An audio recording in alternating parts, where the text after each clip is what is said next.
மக்களவைத் தேர்தல் முடிவுகளை அடுத்து பரபரப்பான அரசியல் சூழலில் டெல்லி சென்றடைந்திருக்கிறார் முதலமைச்சர் மு.க.ஸ்டாலின். அங்கு நடைபெறவிருக்கும் இந்தியா கூட்டணி கட்சியின் ஆலோசனைக் கூட்டத்தில் பங்கேற்பதற்காக அவர் டெல்லி சென்றிருக்கிறார்.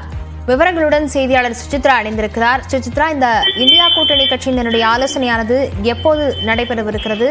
இந்த ஆலோசனையில் என்னென்ன முடிவுகள் எடுக்கப்படவிருக்கிறது? சுசித்ரா, இந்தியா கூட்டணி கட்சி தலைவர்களுடைய ஆலோசனை கூட்டம் இன்று மாலை 6 மணிக்கு இந்தியா காங்கிரஸ் கட்சியுடைய தலைவர் மல்லிகார்ஜுன் கார்கே அவருடைய இல்லத்தில் நடைபெற உள்ள நிலையில் தற்போது அதில் பங்கேற்பதற்காக தமிழ்நாடு முதல்வர் மு.க.ஸ்டாலின் டெல்லி வந்தடைந்திருக்கிறார். டெல்லி விமான நிலையம் வந்தடைந்த அவருக்கு பலத்த வரவேற்பை திமுகவுடைய மாநிலங்களவை உறுப்பினர்கள் மற்றும் டெல்லியுடைய சிறப்பு பிரதிநிதி AKS விஜயன் ஆகியோர் வழங்கியிருக்கிறார்கள். டெல்லி விமான நிலையத்திலிருந்து அவர் தற்பொழுது கிளம்பி தமிழ்நாடு இல்லம் மாலை 6 மணிக்கு மல்லிகார்ஜுன் கார்கே இல்லத்தில் நடைபெறவிருக்கும் அந்த ஒரு கூட்டத்தில் அவர் பங்கேற்க உள்ளது மிக முக்கியமாக பார்க்கப்படுகிறது. இந்தியா கூட்டணியுடைய அடுத்த கட்ட நகர்வுகள் குறித்த முக்கிய முடிவுகள் இன்று எடுக்கப்படும் உள்ள நிலையில் தற்போது அதற்கான ஒரு பயணமாக தான் தற்பொழுது அவர் டெல்லி வந்துள்ளது மிக முக்கியமாக பார்க்கப்படுகிறது. தமிழ்நாட்டில் 39 தொகுதிகளும் திமுக கூட்டணியானது பெருவாரியான வாக்குகள் வித்தியாசத்தில் வெற்றி பெற்றுள்ள நிலையில் தற்பொழுது அடுத்த கட்ட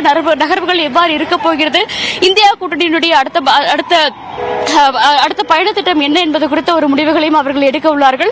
எதிர்க்கட்சியாக அமர்வதா அல்லது ஆட்சி அமைப்பதற்கான உரிமை கோருவதற்கான வாய்ப்புகள் இந்தியா கூட்டணிக்கு இருக்கிறதா என்ற ஒரு முடிவைத்தான் இன்று அந்த ஆலோசனை கூட்டத்தில் அவர்கள் முன்வைக்க உள்ளது மிக முக்கியமாக பார்க்கப்படுகிறது. காங்கிரஸ் உள்ளிட்ட கட்சிகளுடைய தலைவர்கள் ஏற்கனவே டெல்லிக்கு வந்திருக்கும் நிலையில் திமுக, கம்யூனிஸ்ட் உள்ள கட்சியினுடைய தலைவர்களும் தற்போது டெல்லிக்கு வர தோன்றிருக்கிறார்கள். அதில் ஒரு பகுதியாக தான் தற்போது திமுகவில் இருந்து இந்த கூட்டத்தில் பங்கேற்பதற்காக முதல்வர் மு.க.ஸ்டாலின் தற்போது டெல்லி வந்துள்ளார். சுசித்ரா, இதே போல ஆந்திராவில் தெலுங்கு தேசம் கட்சியின் சந்திரபாபு நாயுடுவும் இதே விமானத்தில் வந்திருப்பதாக சொல்லப்படுகிறது. அவர்கள் முதலமைச்சரும் ஆந்திராவின் சந்திரபாபு நாயுடு முதலமைச்சராக பங்கேற்கவிருப்பதும் சந்தித்திருக்கிறார்களா? என்ன நடந்தது? டெல்லி விமான நிலையத்தில் தற்பொழுது தேசிய ஜனநாயக கட்சியினுடைய கூட்டணி தலைவர்களுக்கான அந்த ஒரு ஆலோசனைக்காக ஆந்திரா முதல்வராக பொறுப்பேற்க உள்ள சந்திரபாபு நாயுடுவும் டெல்லி வந்தடைந்துள்ளார்.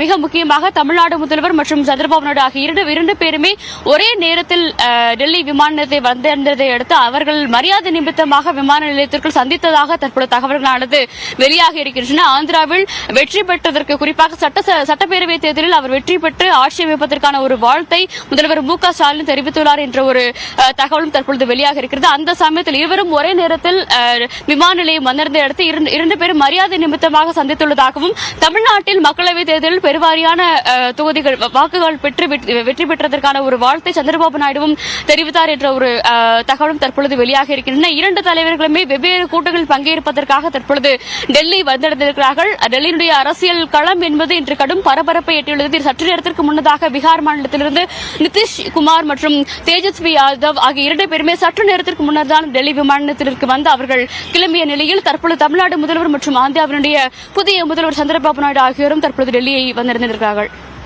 சுசித்ரா, டெல்லி அப்படிங்கிறது இப்போ மக்களவைத் தேர்தல் முடிவுகளை எடுத்து எவ்வளவு பரபரப்பான ஒரு களமாக இருக்கிறது? ஏன்னா நீங்க சொன்னது போல தேஜஸ்வி யாதவ், அதே போல ஆந்திராவிலிருந்து சந்திரபாபு நாயுடு, தமிழ்நாடு முதலமைச்சர் மு.க.ஸ்டாலின், பல்வேறு அரசியல் கட்சி தலைவர்களும் அங்கு குந்திருக்கிறார்கள். இன்று என்ன மாதிரியான முடிவுகளை எதிர்பார்க்கவிருக்கிறோம்? அடுத்த கட்ட அரசியல் நகர்வுகள் எப்படி இருக்க போகிறது? காலை முதலே சுமார் 10 மணி முதலேயே அடுத்தடுத்து 3 முக்கிய ஆலோசனை கூட்டங்கள் இன்று நாள் முழுவதுமே டெல்லியில் நடைபெற்று வருகிறது. முதற்கட்டமாக பாஜகவினுடைய, அதாவது ஏற்கனவே முடிந்த அரசினுடைய அந்த ஒரு அமைச்சரவை கூட்டம் மற்றும் கவுன்சில் ஆஃப் மினிஸ்டர்ஸ் கூட்டம் என்பது தற்பொழுது நடைபெற்று வருகிறது. பிரதமர் தலைமையில் அவருடைய இல்லத்தில் இந்த கூட்டமானது நடைபெற்று வருகிறது. இந்த கூட்டத்தை பொறுத்த அளவில் கடந்த அந்த பிரதமர் தலைமையிலான ஆட்சி 2வது கட்ட அந்த ஆட்சியை கலைத்து, அந்த அரசை கலைத்துவிட்டு அதிகாரப்பூர்வ மூன்றாவது முறையாக ஆட்சி அமைப்பதற்கான ஒரு உரிமையை தான் அவர்கள் தேசிய ஜனநாயக கட்சியானவர்கள் கோர வேண்டும். அதற்கான ஒரு தீர்மானத்தை நிறைவேற்றுவதற்கான மத்திய அமைச்சரவை கூட்டம் மற்றும் கவுன்சில் ஆஃப் மினிஸ்டர்ஸ் கூட்டம் என்பது தற்பொழுது நடைபெற்று வருகிறது. அடுத்தபடியாக தேசிய ஜனநாயக கூட்டணியுடைய நாடாளுமன்ற உறுப்பினர்கள் கூட்டம் என்பது 2 மணிக்கும், தேசிய ஜனநாயக கூட்டணியுடைய கூட்டணி கட்சி தலைவர்களுடைய கூட்டம் என்பது மதியம் 3 மணிக்கும் நடைபெற உள்ளது மிக முக்கியமாக பார்க்கப்படுகிறது. நாடாளுமன்றத்துடைய மைய மண்டபத்தில் இந்த கூட்டங்கள் நடைபெறும் எனவும் அதில் அதாவது குறிப்பாக அனைத்து கட்சி தலைவர்களிடமும் கையெழுத்து பெற்று ஒப்புதல் பெற்று அதிகாரப்பூர்வமான ஆட்சி அமைப்பதற்கான அந்த ஒரு கடிதத்தை இன்றே அவர்கள் தேசிய ஜனநாயக கூட்டணியான சமர்ப்பிப்பதற்கான வாய்ப்புகள் அதிகமாகவே உள்ளது. அதேபோல் மாலை 6 மணிக்கு இந்தியா கூட்டணி கட்சியினுடைய தலைவர்களுடைய கூட்டமானது நடைபெற உள்ளது. அதாவது 3 முக்கிய நகர்வுகள் இன்று காலை முதலேயே டெல்லியில் நடைபெற்று வருகின்றன. அதற்காக இந்தியா முழுவதும் உள்ள பல்வேறு மாநிலங்கள் வெற்றி பெற்ற தலைவர்கள் மட்டுமல்லாமல் எம்பிக்கள் மற்றும் முதலமைச்சர்கள் என அனைவருமே டெல்லியை நோக்கி வந்து கொண்டுள்ளார்கள். கடுமையான ஒரு பாதுகாப்பு வட்டத்திற்கும் டெல்லி கொண்டு வரப்பட்டுள்ளது மிக முக்கியமாக பார்க்கப்படுகிறது. இந்த பல்வேறு கட்ட ஆலோசனைகள் என்பது அடுத்த கட்டமாக இந்தியாவினுடைய புதிய அரசு எந்த பாதையை நோக்கி நகர உள்ளது என்பதை தீர்மானிக்கும் ஒரு கூட்டங்களாகத்தான் இந்த 3 கூட்டங்களுமே இன்று பார்க்கப்படுகின்றன. சுசித்ரா, தொடர்ந்து என்டிஏவாகட்டும் இந்தியா கூட்டணியாகட்டும் என்னென்ன முடிவுகளை எடுக்கவிருக்கிறார்கள்? ஆட்சி அமைப்பது தொடர்பாகவும் எதிர்க்கட்சியாக இருப்பது தொடர்பாகவும் தலைவர்களின் ஆலோசனை அப்படிங்கிறது எவ்வளவு முக்கியத்துவமா இந்தியா முழுக்க உற்று நோக்கப்படுகிறது? என்ன முடிவுகளை இரு தரப்பிலிருந்தும் என்டிஏ தரப்பிலாகட்டும் இந்தியா கூட்டணி தரப்பிலிருந்தாகட்டும் எடுக்கவிருக்கிறார்கள் சுசித்ரா?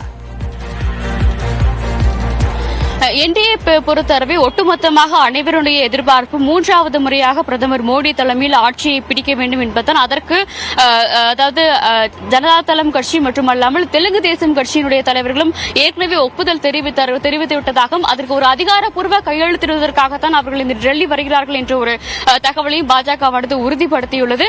இன்று பிற்பகல் நடைபெற உள்ள கூட்டத்தில் அவர்கள் ஆட்சி அமைப்பதற்கான ஒரு உரிமை கோருவதற்கான ஒரு ஆலோசனையை தான் அவர்கள் முன்வைக்கிறார்கள். இருந்தாலும் அவர்களுடைய இறுதி முடிவு என்பது 3வது முறையாக பிரதமர் மோடியை தலைமையில் கொண்டுதான் அவர்கள் ஆட்சி அமைக்கப் போகிறோம் என்ற ஒரு முடிவிற்கு தேசிய ஜனநாயக கூட்டணியானது வந்துள்ளது. அதேபோல் இந்தியா கூட்டணியை பொறுத்த அளவில் சற்று குறைவான தொகுதிகளானது அவர்களுக்கு இருந்தாலும் அவர்கள் பெரும்பான்மையை கூட்டணி அமைத்து பெரும்பான்மையை பிடித்து அவர்கள் ஆட்சி அமைப்பதற்கான வாய்ப்புகள் இருக்கிறதா என்ற ஒரு வாய்ப்பைத்தான் அவர்கள் இன்றைய கூட்டத்தின் பொழுது ஆலோசிக்கிறார். அவ்வாறு இல்லாவிட்டால் எவ்வாறு ஒரு நிலையான ஒரு ஸ்ட்ராங்கான ஒரு எதிர்க்கட்சியாக பாராளுமன்றத்தில் அமர்வது என்பது குறித்த ஒரு ஆலோசனையும் அவர்கள் முன்னெடுக்க இருக்கிறார்கள். ஏற்கனவே இந்தியா கூட்டணியை பொறுத்தளவில் நிதிஷ்குமார் மற்றும் சந்திரபாபு நாயுடு ஆகிய 2 பேரையுமே இந்தியா கூட்டணிக்கு வரவழைப்பதற்கான ஒரு பேச்சுவார்த்தை என்பது சரத்பவார் மூலமாக செய்யப்பட்டு வந்த நிலையில் கூடுதலான பேச்சுவார்த்தைகள் இந்தியா கூட்டணி சார்பாக முன்வைக்கப்படும் என எதிர்பார்க்கப்பட்டதனால் இந்த நிலையில்தான் 2 தலைவர்களுமே மிக முக்கியம் வாய்ந்த தலைவர்களான சந்திரபாபு நாயுடு மற்றும் நிதிஷ்குமார் 2 பேருமே